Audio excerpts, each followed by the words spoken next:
नमस्कार दोस्तों, आपका स्वागत है एग्जाम क्रैक SS1 में। अगर आप रेलवे के किसी भी एग्जाम की तैयारी कर रहे हो तो ये वीडियो आपके लिए बहुत ही महत्वपूर्ण होने वाले, क्योंकि इस वीडियो में आपके जाता हूँ मैथ के इम्पोर्टेंट क्वेश्चन जो कि रेलवे की परीक्षाओं में बार बार पूछे जाते हैं। जिस तरह क्वेश्चन इस सेट में दिए गए हैं उसी तरह क्वेश्चन आपके एग्जाम में भी आएंगे। ये पार्ट नंबर 30 है। अगर इससे पहले वाले आपने पार्ट नहीं देखे हैं तो एक बार जरूर देखें, क्योंकि वो सारे पार्ट बहुत ही इम्पोर्टेंट हैं।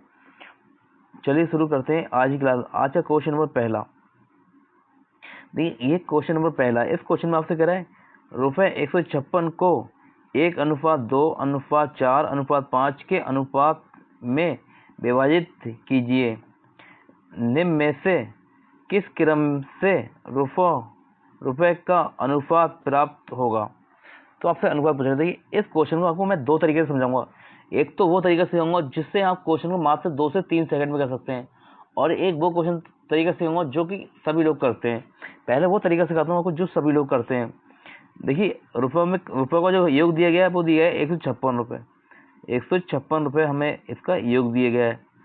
अगर हम इसका अनुपात का योग करें तो 4 5 9 9 2 11 11 और 1 12, यानी कि 12 की वैल्यू दी गई है 156 रुपये। ये 12 का कितना गुना होगा तो कर लेते हैं। 12 एकम 12 बचे 3, 12 3 36, इनकी ये होगा 12 का 13 गुना। 12 का 13 गुना आ गया, यानी कि 13 गुना आ गया। तो आप 13 को गुणा करेंगे 1 से, 13 एकम 13 अनुपात, फिर 13 को करेंगे 2 से गुणा, 13 दूनी 26, और फिर करेंगे 13 को 4 से गुणा, 13 चौका 52, फिर करेंगे 13 को 5 से गुणा, 13 पंजे 65, यानी कि यह आपका रुपयों का अनुपात आ गया। ये आपसे पूछ रहा था, ठीक है। तो देखिए अब ये तरीका था बेसिक, जिस तरीके से सभी लोग करते हैं। अब आपको वो तरीका सिखाता हूँ जिससे कि आप क्वेश्चन को 2 से 3 सेकंड में ही कर सकते हैं। आपको पेन चलाने की भी जरूरत नहीं पड़ेगी। अब देखिए कैसे करेंगे। पहले आप ध्यान से देखिए, यह क्या है, 1 अनुपात है, फिर यह क्या है, डबल अनुपात है, इनकी 1 का डबल हो रहा है, फिर यहाँ 2 है और 2 का डबल 4 हो रहा है। तो आप देख लीजिए। अब मान लिया हम यहाँ पहले अनुपात हो, जहाँ भी अनुपात 1 होगा उसका डबल होगा, फिर डबल का भी डबल होगा। तो देख लिए यहाँ 13 है तो 13 का 26 हुआ, और 26 का यहाँ 52 होना चाहिए था। 26 का अनुपात के हिसाब से यहाँ 52 होना चाहिए था, यानी कि ऑप्शन ए कट गया। ऑप्शन बी में जाए आप, यहाँ 13 है, 13 दूनी 26, और फिर 13 का 26 का डबल होना चाहिए, यहाँ 51 है, यानी कि ये भी ऑप्शन भी कट गया। अब देखिए सी भी देख लीजिए, सी ऑप्शन भी देख लीजिए आप, यहाँ 13 है, 13 का डबल 26 बिल्कुल सही है, फिर 26 का डबल 52 सही है, और फिर यहाँ अनुपात 1 है, ठीक है, ये अनुपात 1 और ये अनुपात 5 है। जो होगा इसका ये 5 गुना कर दो, 13 पंजे 65, यानी कि बिल्कुल सही है। और यहाँ देखिए ऑप्शन नंबर डी में, ये 13 का डबल 26 होना चाहिए था, लेकिन यहाँ 25 है, यानी कि ये भी कट गया। यानी कि इस तरह से आप ऑप्शन को देखते ही आंसर निकाल सकते हैं। ऑप्शन नंबर सी हमारा आंसर आ गया इस तरह से, क्योंकि जो हमारी रुपयों की वैल्यू आई है, जो ये आंसर हमारा आया, ये रुपए का अनुपात आया है, वही अनुपात यही अनुपात है। अगर हम इसे काटेंगे तो भी आपका यही अनुपात आएगा। इसलिए आप क्वेश्चन को ऑप्शन से करें तो बहुत जल्दी आपका आंसर निकल आएगा। चलते हैं अगले क्वेश्चन पर। आपसे कह रहा है एक रेलगाड़ी 180 किलोमीटर प्रति आवर की चाल से चलती है तो इसकी चाल को मीटर प्रति सेकंड में व्यक्त कीजिए। देखिए बहुत ही आसान क्वेश्चन है, लेकिन हमें एग्जाम से हमें ये क्वेश्चन गलत हो जाता है। हम भूल जाते हैं कि हमें इस कैसे करना है। तो देखिए मैं आपको एक बहुत शानदार तरीका से आप कभी भी नहीं भूलेंगे। ये एक वैल्यू होती है 5/18। 5/18। अगर आपको मीटर में जाना है, आपको जाना है मीटर में, तो 5/18 से आपको गुणा करना पड़ेगी। 5/18 से। अगर आपको जाना है किलोमीटर में जाना है आपको, तो 18 से गुणा करना पड़ेगी। 18 बजे 5 से। देखिए यहाँ पे हमेशा याद रखना, आपको 18 किलोमीटर प्रति आवर दिया गया है। 18 यानी कि 180 किलोमीटर प्रति आवर दिया गया है, इसे हमें बदलना है मीटर में, तो हम इसे गुणा करेंगे 5/18 से। अब 5/18 से हम गुणा क्यों करेंगे, देखिए जब आपको हमेशा याद रखना 5 क्या है, छोटी वैल्यू है, और 18 क्या है, बड़ी वैल्यू है। हमें बदलना है इसे मीटर में। जब हम मीटर प्रति सेकंड बदलना है तो हम इसे करेंगे 5/18 से गुणा करेंगे। अगर मान लिया कल को हमसे पूछता, यहाँ दिया होता मीटर, यहाँ दिया होता मीटर, और हमसे पूछता किलोमीटर में, जब हमसे पूछता किलोमीटर में तो हम इसे गुणा करते 18/5 से, 18/5 से गुणा करते जब हमसे किलोमीटर में पूछता, क्योंकि 18 क्या है, बड़ी वैल्यू है। आप हमेशा याद रखना मीटर क्या होता है, छोटी वैल्यू होती है, और किलोमीटर क्या होता है, बड़ी वैल्यू होती है। जब आपको छोटी वैल्यू में जाना है तो आपको 5/18 से गुणा करना होगा, और जब आपको बड़ी वैल्यू में जाना है तो 18/5 से आपको गुणा करना होगा। इतना बस याद रखना, आप कभी भी नहीं भूलेंगे। छोटी वैल्यू के लिए छोटी वैल्यू से गुणा करना है, और बड़ी वैल्यू के लिए बड़ी वैल्यू से गुणा करना है। तो आपको यहाँ से रखना कि ऊपर किसे रखना है। जब आपको मीटर में जाना है तो उससे सबसे ऊपर रखना है 5, और 18 करना है नीचे आपको। अगर आपको किलोमीटर में जाना है यानी कि बड़ी वैल्यू है तो 18 को आप ऊपर करेंगे और 5 को नीचे करेंगे। बस इतना याद रखना, कभी भी आपका क्वेश्चन गलत नहीं होगा। तो कर लेते हैं हम इस क्वेश्चन को। तो देखिए 18 180 किलोमीटर की चाल से चलती है, तो इसे मीटर प्रति सेकंड व्यक्त कीजिए। बहुत ही आसान बन गया। देखिए अब ये 180, और तुम्हें मीटर में जाना है तो 5/18 से गुणा करेंगे। अब इसे काट लीजिए, 18 एक धाम 180, और 10 का 5 का गुणा कर दिए, जाएगा 50 मीटर प्रति सेकंड। 50 मीटर प्रति सेकंड आपका आंसर आ गया, यानी कि ऑप्शन नंबर ए हमारा आंसर हो गया। देखिए यहाँ इस क्वेश्चन में आपसे कह रहे हैं, हर्ष ने 8,000 रुपये का 4% चक्रवृद्धि ब्याज की वार्षिक दर से उधार लिए। 2 वर्ष के बाद चक्रवृद्धि ब्याज क्या होगा यदि ब्याज वार्षिक चक्रवृद्धि होता है, यानी कि ब्याज जो है आपका वार्षिक है। तो आपसे कह रहा है 2 साल का चक्रवृद्धि ब्याज क्या होगा। देखिए आपको एक ट्रिक सिखाता हूँ, अगर आप वो ट्रिक याद रखेंगे तो आपका क्वेश्चन बहुत ही आसान हो जाएगा। अगर आपको 2 साल का चक्रवृद्धि ब्याज निकालना है, 2 साल का निकालना है, तो उसके लिए होता है, उसके लिए ट्रिक होती है 2-1, उसके लिए ट्रिक होती है 2-1। अगर आपको 3 साल का 3 साल का आपको चक्रवृद्धि ब्याज निकालना है तो इसकी ट्रिक होती है 3-3 और 1, 3-3-1 होती है। और अगर आपको 4 साल का निकालना है चक्रवृद्धि ब्याज तो होता है 1 4 6 और 4, ये होता है 4 साल के लिए। आप इसका स्क्रीनशॉट ले लो, ये आपके काम में आएगा, क्योंकि आप एग्जाम में अगर 4 साल का ही चक्रवृद्धि ब्याज पूछा जाता है, 4 साल से ऊपर का नहीं पूछते हैं। ठीक है, आपको सबसे ज़्यादा मिलेगा 2 साल का या 3 साल का। 4 साल का बहुत कम पूछा जाता है, और 5 साल का तो अभी पूछा ही नहीं गया है। तो आप क्वेश्चन कर लीजिए, आपको 2 साल का चक्रवृद्धि ब्याज निकालना है तो आप कर लीजिए। इसे करेंगे 2-1 से, 2-1। अब देखिए 8,000 का निकालना है 4%। जब 8,000 का 4% के हिसाब से निकालेंगे बटे 100, 0 से 0 गया, 8 चौक 32, यानी कि ये आ गया 320। इससे आगे हल करेंगे तो ये जगह 32 दूनी 64, यानी कि 640। अब आपको करिए, देखिए जो आपका 320 आया, अब आपका इसका 4% निकालिए। 320 का 4% 320 इंटू 4% इसका निकालेंगे, इंटू 100, 0 से 0 गया, ये 4 दूनी 8, और 4 तियाँ 12, और एक ये 10 बचा तो दशमलव लग जाएगा यहाँ पर ही, 12.8, 12 ये 8 हो जाएगा, यानी कि ये हो जाएगा 12.8। तो इसे आगे हम जी करेंगे तो ये 1 से गुणा करेंगे, इसका 1 से, तो ये आएगा, वही आएगा 12.8 आ जाएगा। अब जोड़ लीजिए, आप इसे जोड़ेंगे, इसे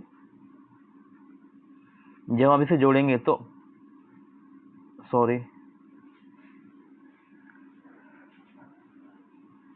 देखिए 2 साल का आपको आया। मैं इस क्वेश्चन को आपको दोबारा करा देता हूँ। देखिए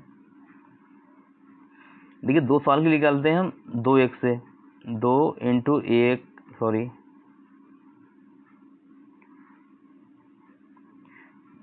8,000 का 4 से निकालेंगे, 8,000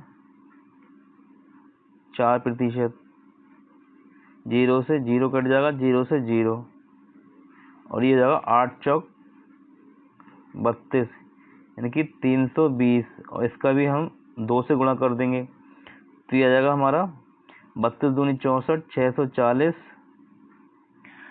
अब आप 320 का निकालिए 4%, 320 का जब 4% निकालेंगे, जब 320 का 4% निकालेंगे, 0 से 0 कट जाएगा, 4 दूनी 8 और 4 तियाँ 12, नीचे 10 है तो यहाँ दशमलव लग जाएगा, और तो ये आ जाएगा 12.8। अब आप इसे जोड़ लीजिए, ये 0.8 आपका लास्ट में आएगा, यानी कि सभी ऑप्शन के लास्ट में 0.8 है, तो जोड़ लीजिए पूरा, आप इसे जोड़ लेंगे।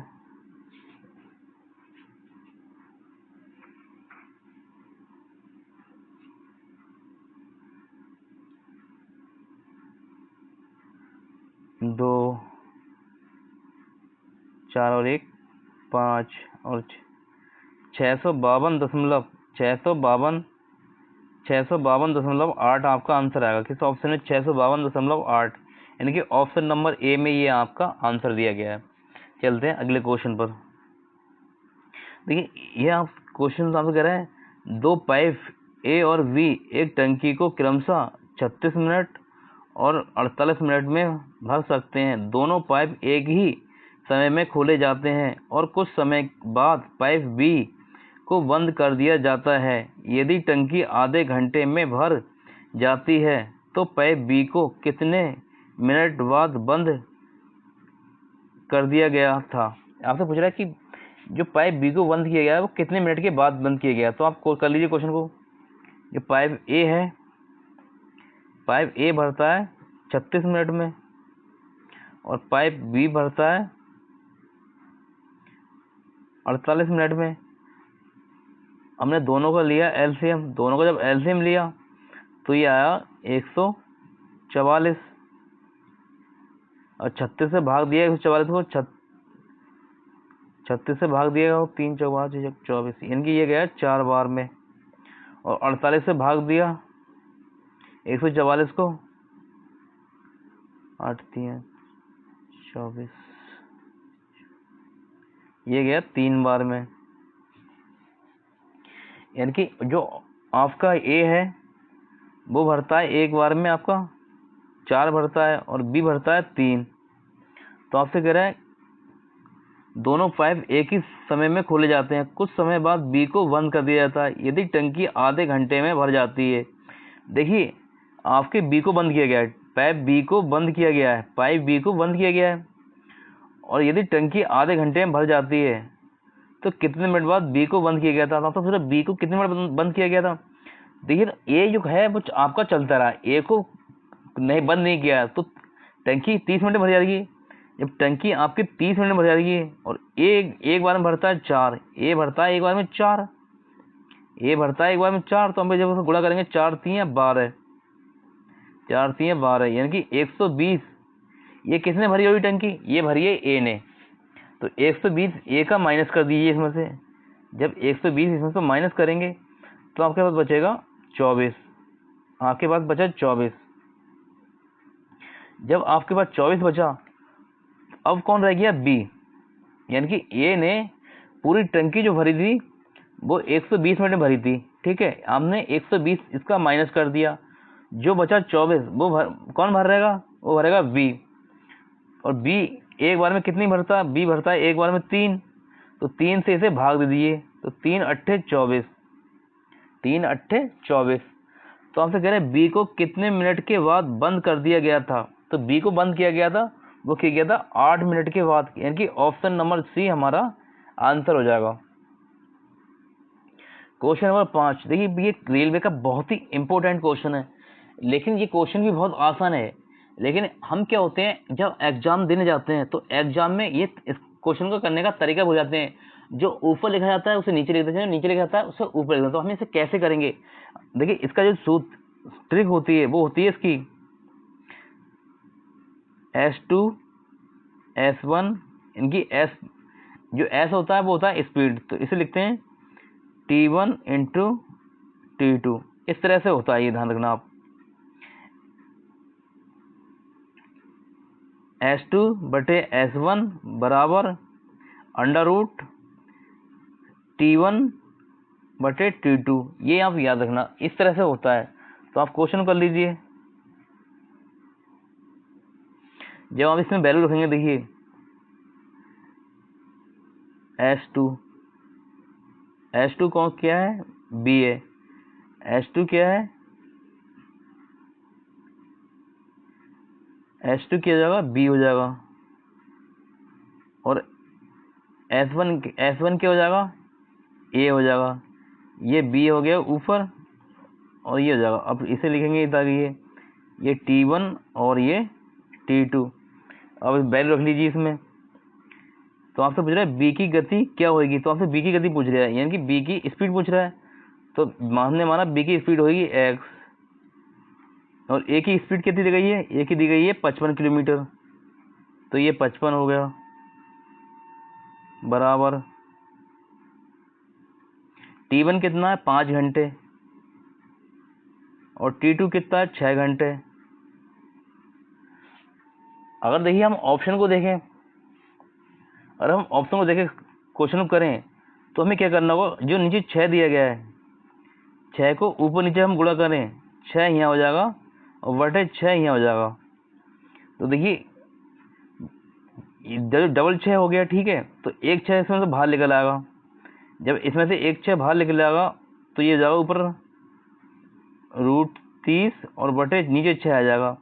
जब हम इसका तिरछा गुणा करेंगे इस तरह से, तिरछा गुणा इस तरह से करेंगे, तो आपका x बराबर हो जाएगा,